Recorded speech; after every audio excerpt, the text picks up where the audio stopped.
الرحمن الرحیم بے وضو سجدہ تلاوت یا سجدہ شکر کرنا کیسا، یا زوال کے وقت میں بھی کیا سجدہ تلاوت کو کیا جا سکتا ہے یا نہیں؟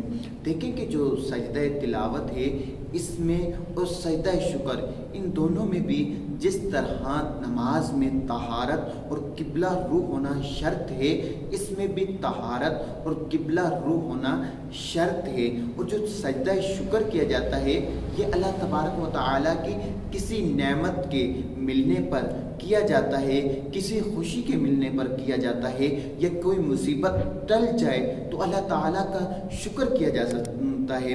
تو اب اس کو ادا کس طرح کیا جائے گا سجدہ شکر کو؟ دیکھیں کہ جب ہم کھڑے ہوں گے تکبیر کہتے ہوئے ہم سجدے میں جائیں گے، اور سجدے میں تسبیح و تحمید بیان کرنے کے بعد اللہ اکبر تکبیر کہتے ہوئے ہم سجدے سے اٹھ جائیں گے۔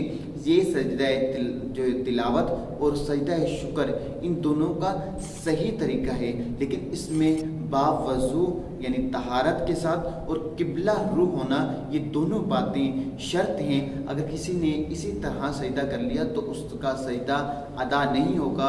اگر اس نے منت مانگی ہے کہ وہ سجدہ شکر ادا کرے گا تو اس پر اب یہ لازم ہے کہ وہ باوضو طہارت کے ساتھ سجدہ شکر کو ادا کرے۔ اللہ تعالیٰ مجھے اور آپ کو دین متین پر چلنے کی توفیق عطا فرمائے، آمین بجاہ نبی الامین۔